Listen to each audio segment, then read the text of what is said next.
अगर समाज में कुछ भी असंगत होता है तो अक्सर इसकी पहली आंच आती है माइनॉरिटीज पर। शायद इसलिए हमारा संविधान बनाने वाले माइनॉरिटीज और बैकवर्ड्स के अधिकारों को लेकर बहुत सजग थे। सन 1916 से ही अल्पसंख्यकों के पॉलिटिकल राइट्स की बात उठने लगी थी। जवाब में अंग्रेजों ने उन्हें हक तो नहीं दिए, पर 18 मजहबों और जातों के लिए सेपरेट इलेक्टोरेट के अधिकार देकर उन्हें एक दूसरे से बांट दिया। 1931 में जब यही इंतजाम हरिजनों या डिप्रेस्ड क्लासेस के लिए करने की बात चली तो गांधी जी पूना जेल में ही इस सेपरेट इलेक्टोरेट या पृथक चुनाव के विरोध में आमरण अनशन पर बैठ गए। आप अपनी जिद छोड़ क्यों नहीं देते गांधी जी? अगर आपको कुछ हो गया तो आपके शिष्य मुझे बेकार में इल्जाम देंगे।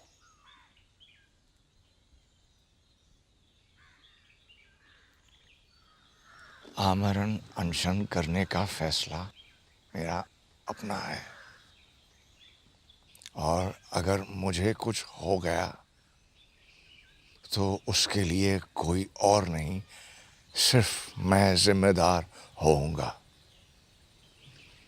पर अगर हरिजनों और बाकी हिंदुओं का बंटवारा हो गया तो उसके लिए जिम्मेदार आप होंगे अंबेडकर जी। हिंदू और हरिजन एक थे ही कब, जो अब आप उनमें बंटवारे की बात कर रहे हैं? आप सही कह रहे हैं। हिंदू संप्रदाय ने हरिजनों को सदियों से अछूत बना के रखा है, पर अब जब मौका आया है कि राजनीतिक रूप से दोनों साथ साथ आ सकें, तो आप क्यों हरिजनों के लिए अलग चुनावी व्यवस्था की मांग कर रहे हैं? गांधी जी, एक दिन वोटिंग बूथ में 7 वोट डाल देने से हिंदू और हरिजन एक नहीं हो जाएंगे। पर हरिजन हरिजनों को चुने और सवर्ण सवर्णों को। इस कायदे से तो तुम उन्हें हमेशा के लिए अलग रखने का इंतजाम कर रहे हो। मेरी तजवीज ये है कि हम हर बार कुछ ऐसी सीटें तय करें जिनमें हर एक को केवल हरिजन कैंडिडेट ही चुनने होंगे, फिर वो खुद चाहे किसी भी वर्ग वर्ण के क्यों ना हो। और बाकी सीटों पे भी हरिजन को उसी तरह से खड़े रहने का अधिकार होगा जैसे कि किसी भी हिंदुस्तानी को। मुझे सोचने के लिए थोड़ा वक्त चाहिए होगा Gandhi ji. Long day with the Constitution, Bhimrao. Yes, after a short nap, a long night with the Constitution. आपकी मेहनत देखकर तो ईर्ष्या होती है। अब आप लोगों ने काम दिया है तो पूरा तो करना पड़ेगा, फिर दिन क्या और रात क्या। भीमराव, आपसे एक बात करनी थी। जी बोलिए। आपने तो देखा ही है सभा में कितने लोग सरकारी नौकरियों में आरक्षण का विरोध कर रहे हैं। अब अगर शेड्यूल कास्ट और शेड्यूल ट्राइब वालों को आरक्षण दिया गया तो आप तो जानते ही हैं, फिर सिख, ईसाई, पारसी, मुसलमान कोई पीछे नहीं रह जाएगा। हाँ, मगर सिख, ईसाई, पारसी, मुसलमान या किसी और का मुकाबला अनुसूचित जनजातियों के साथ नहीं हो सकता। ये सारी जातियां पैसे वाली भी हैं और सोशली सिक्योर्ड भी। ठीक बात है, पर अगर एक बार आरक्षण का दरवाजा खुल गया तो देखिएगा सभी लोग अपना हक मांगेंगे और हिंदुओं के लिए सरकारी नौकरियों में जगह नहीं बचेगी, जबकि संख्या में वो सबसे ज्यादा है। आप चाहते क्या हैं? सिर्फ मैं ही नहीं, सरदार पटेल भी यही चाहते हैं कि हो सके तो संविधान में आरक्षण की बात ही हटा दी जाए। मेरे रहते संविधान से आरक्षण नहीं हटने वाला, चाहे आप कितना भी जोर लगा लें मुंशी जी। पर कोई रास्ता तो हो सकता है ना? हाँ, एक रास्ता है। मैं ही हट जाता हूं संविधान की ड्राफ्टिंग कमेटी से। अरे फिर आप लोग जैसा चाहें वैसा संविधान बना लीजिएगा।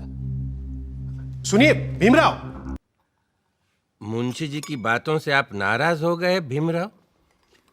लेकिन वो तो आपकी बात लेकर आए थे मेरे पास, इसीलिए मैंने कहा कि मैं ही ड्राफ्टिंग कमेटी से हट जाता हूं। आप तो जानते हैं कांग्रेस क्या, पूरे भारत में दूसरा और कोई है ही नहीं जो हमारे संविधान को आकार दे सके। खुद बापू भी यही कहा करते थे। लेकिन आप उनकी बात मानते कहां हैं पटेल जी? गांधी जी पिछड़ों को रिजर्वेशन देने की मेरी तजवीज से सहमत थे। पंडित नेहरू ने तो खुद पंडित होते हुए भी यह कहा कि सदियों से हिंदुओं ने निरीह अछूतों और आदिम जातियों को बेबसी, दरिद्रता और अशिक्षा में रखा। फिर अगर हमें उन्हें सबके साथ बराबर लाना है तो हमें उन्हें स्पेशल ट्रीटमेंट देना ही होगा। आपकी बात सही है, पर आप तो जानते हैं कि बड़े पदों पर हम मेरिट के आधार पर ही लोगों को ले पाएंगे। तो फिर क्लर्कों की नौकरी के लिए इतना बड़ा जोखिम उठाना? जोखिम? मुझे तो इसमें कोई खतरा नजर नहीं आता। खतरा यह है कि अगर हमने एक विशेष वर्ग को आरक्षण दे दिया तो बाकी के लोग भी आरक्षण की मांग करेंगे और भारत भर में जातिवाद का यह जहर फैलता जाएगा। जहर तो हमने पिया है सदियों से और फिर भी हम जिंदा हैं। रीढ़ की हड्डी तोड़ डाली आप लोगों ने हमारी, फिर भी हम लोग खड़े हैं। अरे एक बार हमें अपने बराबर आने का मौका तो दीजिए पटेल जी, फिर देखिए कैसे हम आगे निकल जाते हैं। और यह काम बिना आरक्षण के नहीं होगा। अगर फिर भी मेरी बातें आपको जहरीली लग रही हैं तो मैंने अपना इस्तीफा तैयार रखा है, आप खुद लेते जाइएगा। मैं बड़ा जिद्दी आदमी हूं अंबेडकर जी, लेकिन मूर्ख नहीं हूं, किसान हूं। देखकर ही बता सकता हूं कि कौन सा बीज कल मुझे अच्छी फसल देगा।